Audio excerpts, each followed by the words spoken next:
Bismillahirrahmanirrahim. I am Muhammad Arsalan. Today we will discuss about present continuous tense. So let's start.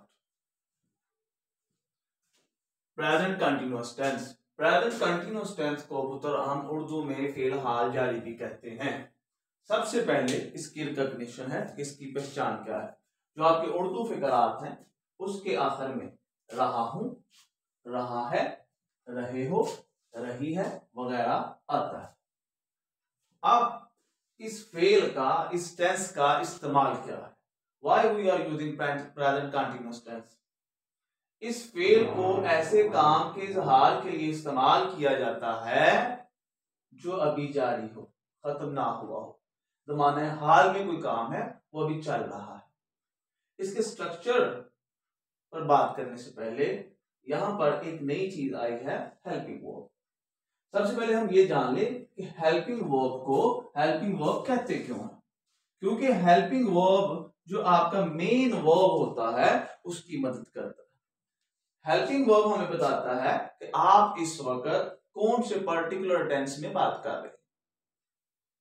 Her tense का अपना helping verb होता है। Helping verb को हम auxiliary verb भी कहते हैं।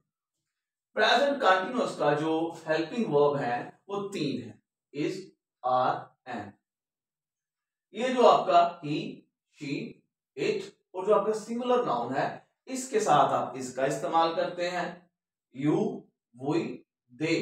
और प्लूरल नाउन के साथ आप आर हेल्पिंग वर्ब का इस्तेमाल करते हैं। आई जो कि पर्सनल प्रोनाउन है, जो कि सिंगुलर है, फिर भी उसके साथ हम एम इस्तेमाल करते हैं। और प्रेजेंट कंटीन्यूअस में आई के साथ एम इस्तेमाल होता है हमेशा। आगे इसके स्ट्रक्चर पर अगर हम आए तो जो अफर्मेटिव सेंटेंस है, सबसे पहले पुत्र सब्जेक्ट आएगा, फिर हेल्पिंग वर्ब यानी इज, आर, एम में से कोई आ जाएगा, फोर्थ फॉर्म। अब जो हमारे वर्ब होते हैं इनकी फोर्थ फॉर्म है, ठीक है। फोर्थ फॉर्म से मुराद आईएनजी फॉर्म भी होती है, फर्स्ट, सेकंड, थर्ड और फोर्थ। कुछ लोग तो इसे फर्स्ट फॉर्म कहते हैं, फर्स्ट फॉर्म को बेस फॉर्म कहते हैं, दूसरी को पास्ट फॉर्म कहते हैं और तीसरी को पास्ट पार्टिसिपल कहते हैं और चौथी फॉर्म को प्रेजेंट पार्टिसिपल भी कहते हैं। बराबर फोर्थ फॉर्म यानी कि आईएनजी फॉर्म। सब्जेक्ट आएगा पुत्र, उसके बाद हेल्पिंग वर्ब आएगा, फोर्थ फॉर्म आएगी और उसके बाद ऑब्जेक्ट। नेगेटिव में सब्जेक्ट, हेल्पिंग वर्ब यानी इज, आर, एम, फिर नॉट का इस्तेमाल करेंगे, फिर आईएनजी फॉर्म और ऑब्जेक्ट।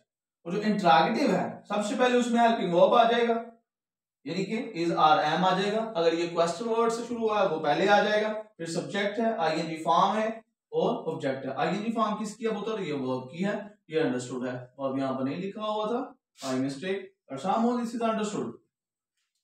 अब हम इन फिक्रों की तरफ आते हैं। मैं खत लिख रहा हूं, वो अपना सबक याद कर रहा है, उस्ताद लड़कों को नहीं पढ़ा रहा है। मैं खेल नहीं रहा हूं, क्या बच्चा दूध पी रहा है, क्या वो क्रिकेट खेल रहे हैं, तुम कहां जा रहे हो, वो अपना वक्त क्यों जाया कर रही है। So let's start. मैं खत लिख रहा हूं, मैं, आई के साथ हमने पढ़ा है क्या इस्तेमाल करेंगे, helping verb am, I am. लिखना, राइट, क्योंकि आईएनजी फॉर्म है तो writing, I am writing a letter. पहले लेक्चर में, इससे पहले लेक्चर में हमने बात की थी कि एक टेंस में तीन इंपॉर्टेंट हिस्से होते हैं। सबसे पहले सब्जेक्ट, उसके बाद वर्ब और उसके बाद ऑब्जेक्ट। तो ये जो आपका आई है ये आपका सब्जेक्ट है, एम जो है ये आपका हेल्पिंग वर्ब है, राइटिंग जो है ये आपका मेन वर्ब है, आपका आर्टिकल है। आर्टिकल दो होते हैं, एक डेफिनेट आर्टिकल, एक इनडेफिनेट आर्टिकल। और जो लेटर है ये आपका ऑब्जेक्ट है, यानी कि जो सब्जेक्ट, वर्ब और object, these are the most essential and vital parts of a sentence. वो अपना सबक याद कर रहा है, अकेला है। ही के साथ हमने क्या पढ़ा है, इज, ही इज। लर्न है, fourth form learning, he is learning. अपना सबक तो पोजेसिव इस्तेमाल करेंगे, ही का पोजेसिव केस पुत्र हिज है, he is learning his lesson. Lesson आपका ऑब्जेक्ट हो जाएगा। उस्ताद लड़कों को नहीं पढ़ा रहा है, उस्ताद है, स्पेसिफिक टीचर है कोई, द टीचर। अभी हमने पढ़ा है कि जो सिंगुलर नाउन है उसके साथ इज लगेगा, द टीचर। नेगेटिव का स्ट्रक्चर हमने पढ़ा है अभी, सब्जेक्ट, हेल्पिंग वर्ब और नॉट। हेल्पिंग वर्ब लग गया है तो नॉट लगाएंगे। द टीचर इज नॉट, पढ़ाने की लेती होती है पुत्र, टीचिंग। किन्हें नहीं पढ़ा रहा जी? The boys. क्या बन गया? The teacher is not teaching the boys. मैं खेल नहीं रहा हूं। मैं है, आई है, आई। आई के साथ क्या लगेगा? एम। आई एम नॉट, खेल नहीं रहा हूं, प्लेइंग। अगर आप गौर करो, ये आपका सब्जेक्ट है, हेल्पिंग वर्ब है, नेगेशन है, प्लेइंग आपका वर्ब है, ऑब्जेक्ट मिसिंग है। और ऐसा जुमला जिसमें ऑब्जेक्ट मिस हो उसका कभी भी पैसिव नहीं बनता। और ऐसे वर्ब को हम इंट्रांजिटिव वर्ब कहते हैं। ट्रांजिटिव वर्ब वो वर्ब होता है जो ऑब्जेक्ट रखता है। ऑब्जेक्ट वाला जुमला, ऐसा जुमला जिसमें ऑब्जेक्ट होता है, उसी का पैसिव बनता है, इसका पैसिव नहीं बनेगा। क्या बच्चा दूध पी रहा है, तो सबसे पहले क्या आएगा? हेल्पिंग वर्ब आएगा, is. The baby, the child, कुछ भी लिख सकते हैं, is the child drinking milk, question mark. क्या वो क्रिकेट खेल रहे हैं, यानी ज्यादा है दे, तो दे के साथ हमने क्या इस्तेमाल करना है? आर। आर हेल्पिंग वर्ब है, उसके बाद सब्जेक्ट आर दे, यार आगे verb playing, are they playing, यार क्रिकेट।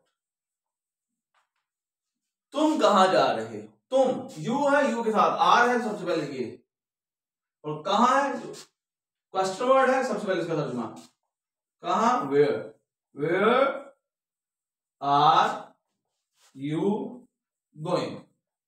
अब इसमें भी ऑब्जेक्ट मिस है तो इसका भी पैसिव नहीं बन सकता। वो अपना वक्त क्यों जाया कर रही है? Y.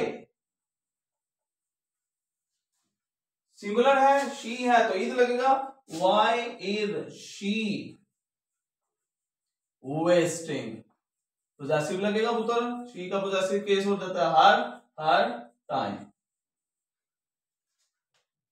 Why is she wasting her time? I hope you enjoy this lecture and I hope you really understand what is presented for you. And inshallah ta'ala, tomorrow we will upload present perfect tense. And if you have any doubt, if you have any problem, please tell us in comment section. That's all. Thank you.